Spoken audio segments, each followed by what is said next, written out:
అందరికీ నమస్తే. ఆయుర్వేదంలో మనము ప్రకృతుల గురించి తెలుసుకుంటూ ఉన్నాం. వాతము, పిత్తము, కఫము అని 3 రకాల దోషాలుంటాయి. అయితే వీటికి సంబంధించే శరీరాలు కూడా తయారవుతాయి తల్లి గర్భంలో.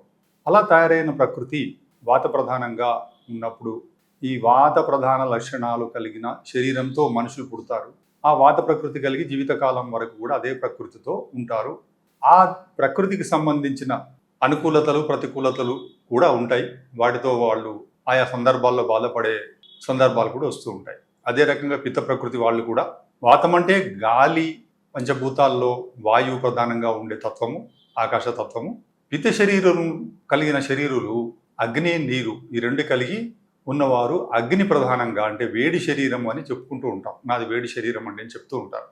వీళ్ళు ఆ వేడికి సంబంధించిన ఏమైనా సందర్భాలు ఏర్పడినప్పుడు ఆకలి తట్టుకోలేకపోవడము, తొందరగా అలసిపోవడము, చాలా మంచి తెలివిపరులై ఇంటెలిజెంట్గా ఉండడము, ఇలాంటివన్నీ కూడా ఈ అగ్నితత్వం కలవారికి ఉంటాయి. అదే రకంగా కఫ ప్రకృతి, కఫ ప్రధానంగా ఉండేవాళ్ళు అంటే కఫం అంటే పంచభూతాల్లో భూమి, నీరు ఈ రెండు కలిసింది కఫతత్వం అన్నమాట. అంటే కఫతత్వం శరీరాలలో నీటి రూపంలో ఉంటుంది.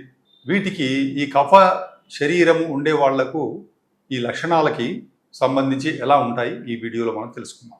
ఈ కఫ ప్రకృతి కలిగిన వాళ్ళు అంటే ఎప్పుడైనా ఆయుర్వేదంలో గుణాలే ప్రధానం. గుణాల ఆధారంగానే మనము ఆ గుణాలకు అనుబంధించి ఎలా ఉంటాయి శరీరంలో దోషాలు కానీ శరీర నిర్మాణం కానీ అన్నీ కూడా గుణాలకు సంబంధించే మనం తీసుకునే పదార్థాలు కూడా వాటి గుణాలను అనుసరించే. అంటే ఈ పదార్థం తింటే వేడి చేస్తుందండి, ఇది తింటే చలవ చేస్తుంది అని చెప్పుకుంటూ ఉంటాం. ఇవన్నీ కూడా గుణాల ఆధారంగానే. ఇప్పుడు మిరియాలు ఉన్నాయి, మిరియాలు వేడి చేస్తాయని చెప్పుకుంటాం. ఎందువల్ల కారంగా ఉంటుంది, వేడి చేస్తుంది, లైట్గా ఉంటుంది, అవ గుణాలు అన్నమాట. అలా ఇప్పుడు ఈ కఫానికి సంబంధించి గుణాలు ఏంటి అంటే భూమితత్వము, నీటి తత్వము ప్రధానంగా దీంట్లో ఉంటాయి. కాబట్టి ఈ రెండింటికి సంబంధించి గుణాలు ఏముంటాయి అంటే మధురత్వం అన్నమాట. మృదుత్వం. ముందు మృదుత్వం తీసుకుందాం. మృదుత్వము తీసుకుంటే మృదువుగా ఉండేవాళ్ళు వీళ్ళ శరీరాలు మృదువుగా ఉంటాయి. శ్లక్షణత్వం అంటే నునుపుగా ఉంటాయి, గుండ్రగా ఉంటాయి. అంటే చెంపలు, ముక్కు, పెదాలు, కనుబొమ్మలు శరీరం అంతా రౌండ్గా గుండ్రగా కనబడుతూ ఉంటుంది. ఇక తర్వాత జిడ్డుగా చర్మం అంతా కూడా ఈ మృదుత్వంలో జిడ్డుగా కనబడుతూ ఉంటుంది, మెరుస్తూ ఉంటుంది. ఒక గ్రనైట్ స్టోన్లో ఎలా మెరుపు ఉంటుందో వీళ్ళ చర్మం అలా మందంగా గట్టిగా, ఎందుకంటే పృథ్వీ అంటే భూమితత్వం కలిగింది కాబట్టి మందంగా గట్టిగా ఉంటుంది. గుండ్రగా ఉంటాయి అన్ని అవయవాలన్నీ కూడా, శరీర భాగాలన్నీ కూడా దృఢంగా ఉంటారు. సారత్వం అంటే మంచి పుష్టి కలిగి బలంగా గట్టిగా ఉంటారు అన్నమాట. స్థిరత్వం ఉంటుంది శరీరం లోపల. ఎట్లయితే భూమి స్థిరంగా, నీళ్లు స్థిరంగా ఉంటాయో అట్లా వీళ్ళు కూడా స్థిరంగా నడుస్తూ ఉంటారు. మెల్లిగా మందంగా అంటే మందగుణం ఉంటుంది వీళ్ళ లోపల. అంటే కఫం మందగుణం కలిగింది కాబట్టి మెల్లిగా నడుస్తూ ఉంటారు, మెల్లిగా లేస్తారు, మెల్లిగా మాట్లాడుతూ ఉంటారు. ఇలా ఈ మందగుణం వల్ల స్థైమిత్యం అంటే స్థిమితంగా ఉంటారు. ఇంకా ఏదైనా ఆలోచన చేసినా స్థిమితంగా ఆలోచిస్తారు, వెంటనే నిర్ణయాలు చేయరు, బాగా ఆలోచించిన తర్వాత నిర్ణయాలు చేస్తారు. దానాలు చేసినా కానీ ముందు ఎదుటి వ్యక్తి పాత్రత్వాన్ని చూసి ఓహో వీడు పనికొస్తాడు, వీడు ఈ దానానికి పనికొస్తాడు అని అనుకున్నప్పుడు మాత్రమే దానాలు చేస్తారనమాట. అదే రకంగా వీళ్ళు జిడ్డుదనం కలిగి ఉంటుంది, అందరిని ఆకర్షించే గుణం కలిగి ఉంటుంది. కాబట్టి వీరి చుట్టూ చాలామంది పరివేష్టించి ఉంటారు. అంటే స్నేహితులు కానీ, బంధువులు, మిత్రులు వీళ్ళకి చాలా ఎక్కువగా ఉంటారు. అంటే వీళ్ళు పట్టుకునే స్వభావం కలిగిన వాళ్ళు, ఎదుటి వాళ్ళను ఆకర్షించేవాళ్ళు. ఒకవేళ వీళ్ళతో మిత్రత్వం చేసిన తర్వాత అంత సులువుగా ఈ మిత్రత్వాన్ని వదులుకోరనమాట. అంటే కఫం ఎట్టయితే జిడ్డుగా పట్టుకొని ఉంటుందో వీళ్ళు కూడా ఈ మిత్రులు కానీ, సన్నిహితులు ఇంకెవరైనా కూడా మనుషుల్ని పట్టుకొని తొందరగా వదలరు అనమాట. అలాంటి ఈ జిడ్డు తత్వం కలిగిన అంటే పట్టుకునే తత్వం కలిగిన ఈ కఫతత్వానికి సంబంధించి ఇలా ఉంటుంది. ఇంకా వీళ్ళకు ఐశ్వర్యం కూడా చాలానే ఉంటుంది. డబ్బులు బాగా ఉంటాయి వీళ్ళ దగ్గర. ఎప్పుడు కూడా డబ్బులు తక్కువ అంటూ ఉండదు. ఎప్పటికీ కూడా జీవితకాలం అంతా కూడా డబ్బులు చక్కగా ఉంటాయి. అదృష్టవంతులు అన్నమాట వీళ్ళు. ఇంకా వీళ్ళ జాయింట్లు కానీ, శరీరంలో కీళ్ళు అన్ని చాలా దృఢంగా ఉంటాయి. లూజ్గా ఇప్పుడు పిత్త వాత శరీరాల్లో లూజ్గా ఉండి టకటక శబ్దాలు వస్తున్నట్టుగా వీళ్ళకు ఉండవు. చాలా గట్టిగా, నున్నగా, గుండ్రంగా, బలంగా ఉంటాయి అన్నమాట. లావుగా, బొద్దుగా ఉంటారు, గుండ్రగా ఉంటారు. ఇంకా ఆలోచనలు కూడా చాలా మెల్లిగా, చక్కగా ఆలోచించి నిదానంగా ఇలా ఉంటాయన్నమాట. ఇంకా వీళ్ళకు కళలలో జలాశయాలు కనబడతాయి. ఎందుకంటే వీళ్ళు కఫ ప్రకృతికి నీటికి సంబంధించిన వాళ్ళు కాబట్టి జలం కనబడుతూ ఉంటుంది. దాంట్లో హంసలు తెల్లటివి, లేదంటే నల్ల కలువలు, పద్మాలు అంటే తామర పువ్వులు, ఇవి చూస్తూ ఉంటారు నిద్రలో. కళ్ళు కూడా వీళ్ళకి ఎట్లుంటాయనంటే ఓ పాలతో నిండిన గిన్నెల వలె ఉంటాయని కంపేర్ చేస్తారు, తెల్లగా. శాస్త్రంలో. శీతగుణం వల్ల వీరికి ఆకలి, దప్పిక, వేడి మరి చెమట తక్కువగా ఉంటాయి. అంటే శీతగుణం అంటే చల్లడి కూడా, చల్లగా. ఎందుకంటే నీరు, భూమి ఉంటాయి కాబట్టి వీరి శరీరం చల్లగా ఉంటుంది. ఇంకా వీళ్ళ కీళ్ళు మరియు బంధాలు చక్కగా అతుక్కొని దృఢంగా ఉంటాయని చెప్పుకున్నాం.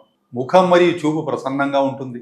అంతేకాక వీరి శరీర ఛాయ, స్వరం ప్రసన్నంగా మళ్ళా స్నిగ్ధంగా చక్కగా ఉంటుంది. గొంతు కూడా ఒక మేఘం ఎలా చప్పుడు చేస్తుందో అలా, మృదంగ ధ్వని అంటే మధ్యలో చప్పుడు ఎలా ఉంటుందో అలాంటి గంభీరమైన గొంతు కలిగి ఉంటారు.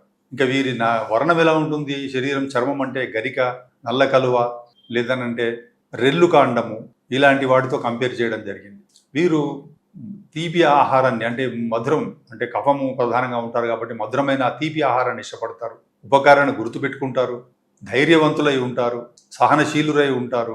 లోభం అంటూ ఏదో పిసినారితనం కలిగి ఉండకుండా అవసరమైతే ఖర్చు పెట్టే వాళ్ళుగా ఉంటారు. వీళ్ళు బలవంతులై ఉంటారు. విషయాలను చాలా కాలం, దీర్ఘకాలంగా గుర్తుపెట్టుకుంటారు. గ్రహించడానికి ఎక్కువ సమయం తీసుకుంటారు. కఫం కాబట్టి తొందరగా వీళ్ళు గ్రహించలేరు, చెప్పింది చాలా సమయం తీసుకుంటే ఓహో అలాగా అని గుర్తుపెట్టుకుంటారు మెల్లిగా.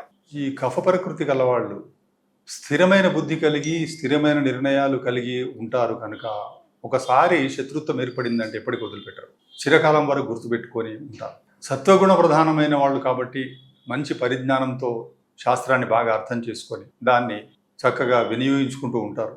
శాస్త్ర చర్చల్లో పాల్గొంటూ ఉంటారు. మంచి నిర్ణయాలను ఇస్తూ ఉంటారు. అయితే కార్పొరేట్ కల్చర్లో వాతపిత్త కఫాలు ఈ 3 ప్రకృతులు కలవాళ్ళు, కార్పొరేట్ కల్చర్ అనే కాదు ఎక్కడైనా కూడా వీళ్ళ రోల్ ఏంటిది అని తెలుసుకోవాలంటే, ఇప్పుడు వాత ప్రకృతి వాళ్ళు ఉన్నారు. వాళ్ళు చురుకైన వాళ్ళు, చాలా తొందరగా రెస్పాండ్ అయ్యేవాళ్ళు, అన్నిటికీ ముందుండేవాళ్ళు, త్వరగా పనులు తెముల్చుకొని వచ్చేవాళ్ళు, ఒకే సమయంలో చాలా పనులు చేయగలిగేవాళ్ళు అయి ఉన్న వాత ప్రకృతులు వీళ్ళు మార్కెటింగ్లో చాలా బాగా రాణిస్తారు. ఏదన్నా వస్తువును మార్కెటింగ్ చేయాలన్నా, మనుషులతో కలవాలన్నా, విషయాన్ని వాళ్లకు చేరవేయాలన్నా, కన్వే చేయాలన్నా కానీ వీళ్ళు వాత ప్రకృతులు చాలా బాగుంటారు. అంటే ఎంప్లాయీస్లో తీసుకునేటప్పుడు ఇలాంటి ప్రకృతులు ఉన్న వాళ్ళని కానీ గుర్తించగలిగితే, ఈ ప్రకృతులు ఉన్న వాళ్ళని రిక్రూట్ చేసుకోగలిగితే ఆ యాజమాన్యము వాళ్ళని రకరకాల వాళ్ళ పొజిషన్లో వాళ్ళని వాడుకోవచ్చు. పిత్త ప్రకృతుల వాళ్ళు అగ్ని ప్రధానం కలిగిన వాళ్ళు కాబట్టి వీళ్ళ ఆలోచనలలో బాగా వివేచన ఉంటుంది. ఇంటెలిజెంట్గా ఉంటారు. వైజ్ఞానికంగా ఆలోచిస్తారు. చురుకుగా ఉంటారు. పరిశీలన శక్తి, అనాలిసిస్ బాగా ఉంటుంది. వీళ్ళు చక్కటి విశ్లేషణ ఇవ్వగలరు అన్నమాట. అలాంటి విశ్లేషకుల స్థానంలో అంటే ఒక పాలసీని కానీ మనం నిర్ణయించాలనుకున్నప్పుడు, తీసుకోవాలనుకున్నప్పుడు దాని మంచి చెడులు చక్కగా విచక్షణతో వివేచన చేయగలవారు. ఇక వీటన్నిటిని సమన్వయం చేసుకొని వీటన్నిటిని చూసుకుంటూ కఫము స్థిరమైన, నీరు భూమి ప్రధానమైన కవ ప్రకృతి వాళ్ళు ఇవన్నీ తీసుకొని, ఈ సమాచారం అంతా తీసుకొని ఈ పాలసీకి సంబంధించి సరి అయిన నిర్ణయం చేయడంలో వాళ్ళు దిట్టలన్నమాట. ఒకసారి కానీ నిర్ణయం చేసిన తర్వాత, అంటే చక్కటి నిర్ణయం ఆ కంపెనీకి కానీ, ఆ సంస్థకు కానీ, ఆ వ్యక్తులకు కానీ వీళ్ళు ఒక చక్కటి నిర్ణయాన్ని అందజేసి దాన్ని చిరకాలం వరకు ఆ నిర్ణయం అమలయ్యేటట్టుగా, అది ఒడిదుడుకులు లోను కాకుండా ఉండేటట్టుగా చూసుకునే దాంట్లో వీళ్ళు సమర్థులై ఉంటారు. అందుకే కఫ ప్రకృతుల వారు నిర్ణయాలు తీసుకునే దాంట్లో ఆ విభాగంలో వీళ్ళు బాగా రాణిస్తారు. ఈ రకంగా వీళ్ళు ఈ 3 ప్రకృతుల వాళ్ళు ఒక్కొక్కసారి ఏమవుతుందనంటే, కొన్ని ప్రకృతులలో ద్వంద్వ ప్రకృతులు ఉంటాయి. అంటే ఈ పిత్తము, వాతము, ఈ 2 ఒక్కోసారి పిత్తం ప్రధానంగా ఉంటుంది, వాతం అనుబంధంగా ఉంటుంది. వీళ్ళు పిత్తం ఎక్కువ లక్షణాలు కలిగి ఉంటారు, వాతం తక్కువ లక్షణాలు కలిగి ఉంటారు.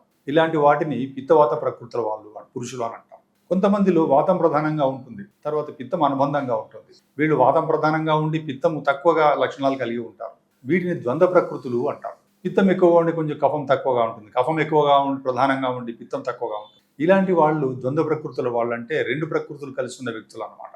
వీళ్ళ ఆలోచనలలో, శరీర లక్షణాలలో, ఈ ప్రకృతులన్నిట్లలో కూడా మనము ఇందాక చెప్పుకున్నట్టు, ఇంత మునుపు మన వీడియోలలో చెప్పుకున్నట్టుగా ఆయా ప్రకృతులను వాళ్ళని మనం అర్థం చేసుకోవాలి. ఈ రకంగా మనం ప్రకృతులను అర్థం చేసుకుంటే దోషాలను అర్థం చేసుకుంటాం. ఎప్పుడైతే దోషాలను అర్థం చేసుకుంటామో ఈ దోషాలు కలుగజేసే రోగాలను అర్థం చేసుకుంటాం. రోగాలను అర్థం చేసుకొని దోషాలు, రోగాలు అర్థమైనప్పుడు చికిత్సలు ఎలా తీసుకోవాలి, ఆహార విహారాలు ఎలా ఉండాలనే విషయం పైన అవగాహన ఏర్పడుతుంది. ఈ రకంగా ఆయుర్వేదము ప్రతి ఒక్కరికి కనీస అవగాహన అనేది ప్రతి మనిషి కలిగి ఉన్నప్పుడు వాళ్లకు చుట్టుపక్కల ఉన్న ప్రకృతి, ఋతువులు, వాతావరణము, ఏ దేశంలో ఉంటున్నారు, ఏ కాలంలో ఉంటున్నారు, ఎలాంటి ఆహారాలు వీళ్ళకి పనికొస్తాయి, ఆ యొక్క పదార్థాల యొక్క గుణాలు ఏంటి, ద్రవ్య గుణాలు ఏంటి, ఇవన్నీ తెలుసుకోవడము, ఈ పరిజ్ఞానం అంతా కూడా ఆయుర్వేదంలో పుష్కలంగా ఋషులతో ఇవ్వబడి ఉంది. అందరూ కూడా ఈ జ్ఞానాన్ని పొంది చక్కగా దీన్ని వినియోగించుకుని వారి జీవన విధానంలో రోగాలు లేకుండా జీవించాలని కోరుకుంటూ సెలవు. నమస్తే.